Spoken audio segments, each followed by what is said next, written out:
Hello, namaste, peace. My name is Red Feather Free, and today I wanted to talk to you a bit about some of the revelations that I've made concerning several things in regards to the origins of humans on this planet, as our modern formation shows us, the formations of religion, such things as biblical prophecy and Armageddon, and what they really mean and what it really entails, and how everything in the world basically today is misunderstood in a very fundamental sense. And Carl Jung touched on this. In fact, everything is really an internal spiritual warfare that we see manifested in the external reality that we live, because people repress their true natures and thus project it onto other people, so it manifests it into our external reality. For instance, people refuse to admit that they themselves have any evil inside them, but it's always the other guy, or any stupidity or ignorance inside them. It's always the other person. So that's the reason why when we look around in the world we see such shit, is because we refuse to admit that there's shit inside ourselves.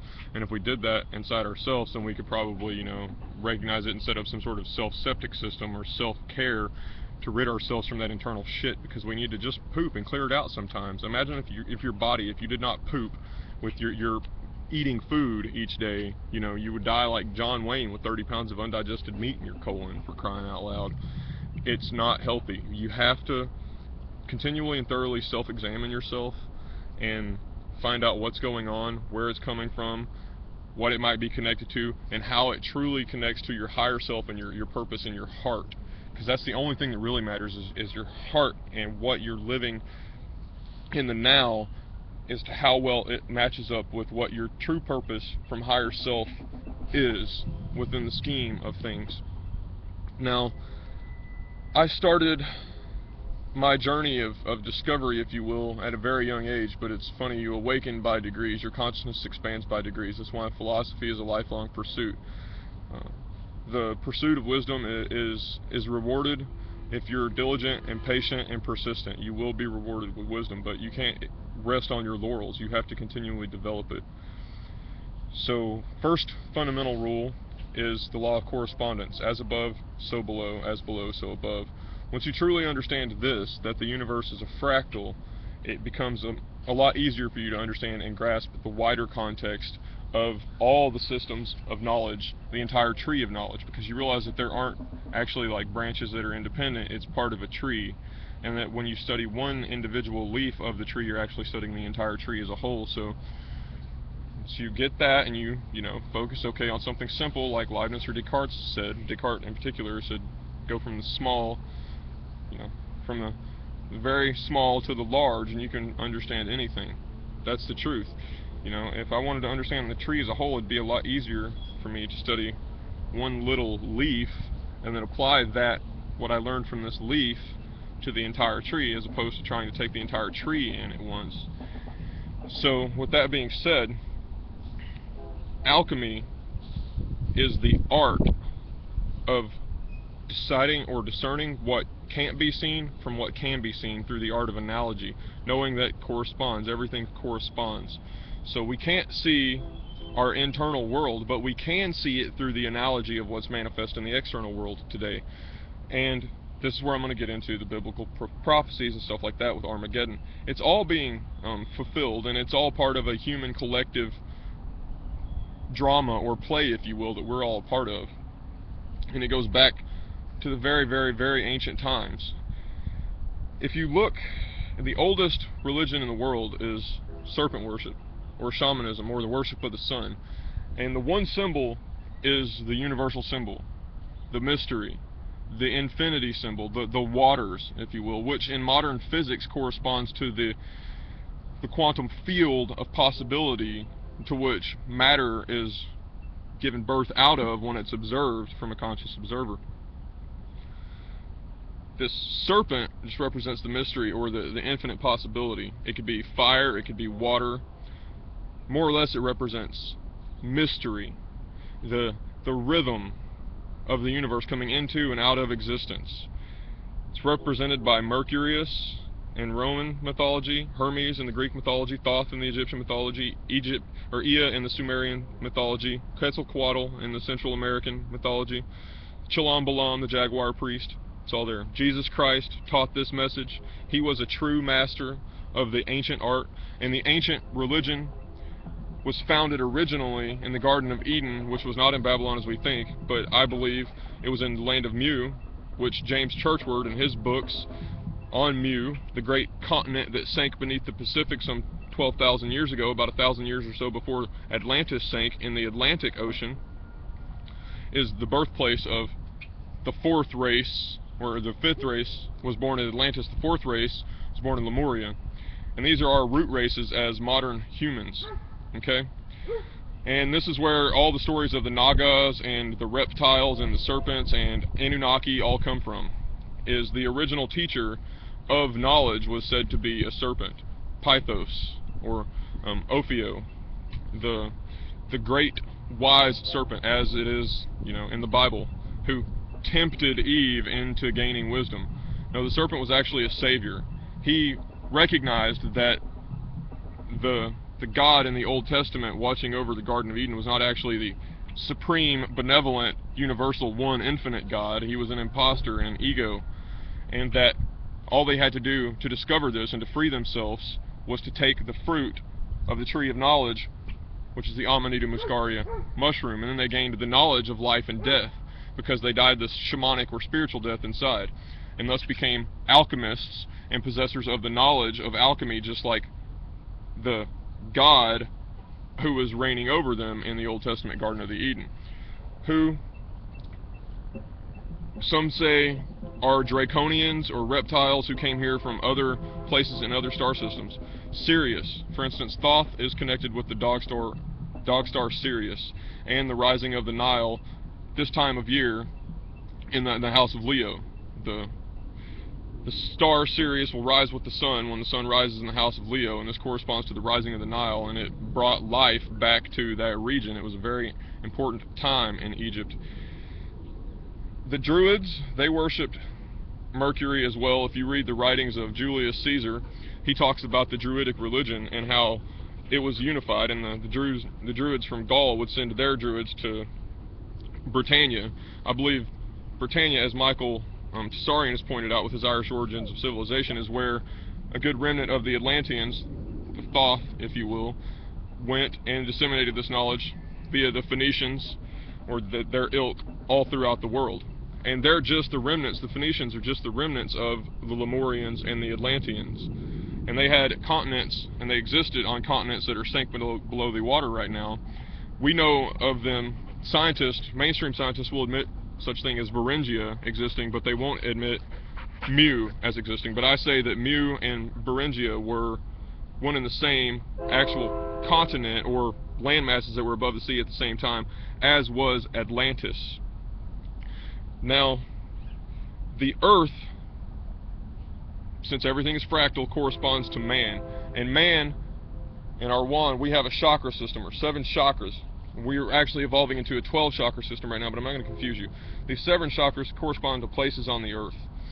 And the ancients understood that. These chakras were the places where they built specific monuments, or were where holy places were. For instance, Mount Shasta in California is the root chakra, and Mount Kailash in Tibet is the crown chakra of the globe. And the pyramids at Giza, Egypt, I believe, are the heart chakra, if I'm not mistaken. Maybe Stonehenge, and Stonehenge is the throat chakra.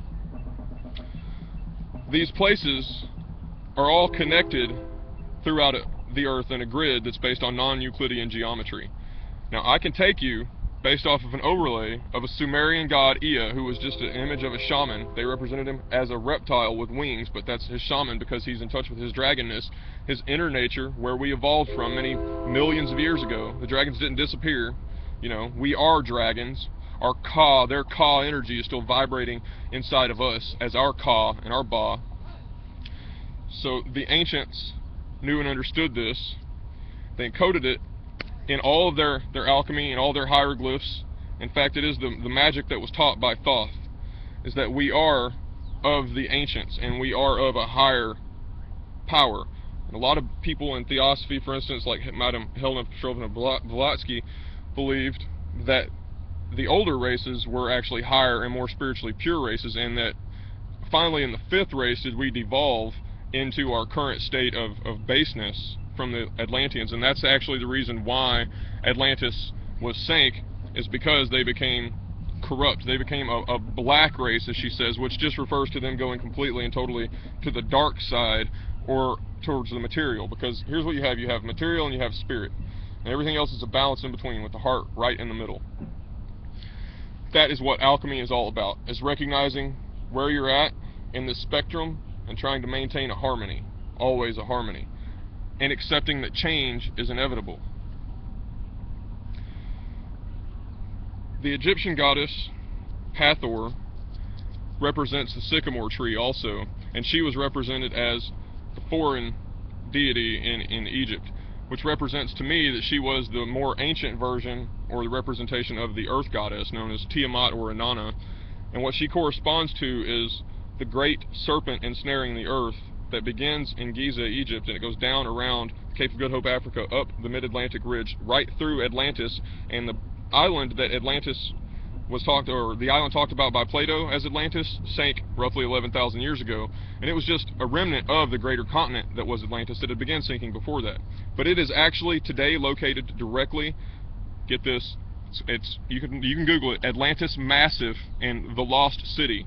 It's right there, boom, that's it. That's the city that was talked about by Plato. I just revealed this to you. Now go Google Earth and look it up. It's right there. Even the pyramid the temple complex and everything as described by Critias in Plato's Critias is perfectly accurate. The giant temple to Poseidon, the huge monument to Poseidon, it's all there. The Woods Hole Oceanographic Institute went there and did a supposed scientific research on the black smokers there, the serpentinization occurring. Get it? The serpentinization. Life forming out of the serpentinization of rocks, serpent worship, Mercury. Get it now? Okay? And everywhere that the ancients built their monuments, these chakras that correspond to the body that I was just telling you about, that's where serpent power is being released onto the surface of the earth from deep inside. From the fire inside that's burning and keeping everything alive. It's emanating through these vortexes or through these chakra points, and the ancients built their locations on this for many reasons, spiritual as well as materially and biologically. Because, believe it or not, all life evolved from the black smokers at the bottom of the sea, but not the hydrothermal vents that you think of, but the ones known as serpentinization that don't require any magma or exothermic heat to cause this reaction. It's a completely chemical reaction, a natural reaction that occurs, and it is analogous to how cells begin to process energy and convert it into ATP, which is the most basic functioning fundamental thing of all life. This connects to Mars, connects to Earth. That process that created life here on Earth created it likely elsewhere, everywhere else that serpentinization occurs. And what serpentinization is a chemical process where underneath the Earth there's olivine. It's what the mantle's made out of. Once it's exposed to seawater and a change in pressure from its home environment, so as it becomes extruded upwards towards the crust, it undergoes a shift and it begins to chemically metamorphose into a different process, a different mineral and a different rock known as serpentinite or peridotite. And this produces an exothermic heat reaction, so it causes the water to get hot, but it also produces hydrocarbons, or a natural source of food for life to exist. And it's pretty much limitless and inexhaustible. They suggest that this power source that's limitless and inexhaustible by a natural chemical reaction occurring on Atlantis Massif right now can go on for hundreds of thousands of years, and it's probably been occurring for several hundred thousands of years. Furthermore, they suggest that that actual seamount has only been below the ocean for a few thousand years, so it's very plausible that, the account of Plato is accurate. I'm just going to suggest one last thing before I run out of my 15 minutes here. Beginning from the pyramids at Egypt, overlaid with the Sumerian goddess and his eyes looking towards, his pineal gland has to be aligned with the smallest pyramid too, always. Pineal with the smallest or the top. And his eyes, he's looking straight through the Pillars of Hercules. You draw a line via non-Euclidean geometry, it will go right over Atlantis Massif, it will keep going across the Yucatan Peninsula, and it will end dead center at the East Pacific Rise, which is the capital of ancient Lemuria, and it's the intersection. If you go direct north, you hit Mexico City and Tenochtitlan. If you go direct east, you're going to hit Lake Titicaca and the Peruvians. Boom, it lines up so perfect, it matches. James Churchward was right about this, and I discovered it independently. This has been a Red Feather Free production. Thank you for tuning in. Please share this video like it's going out of style. Love you. Peace.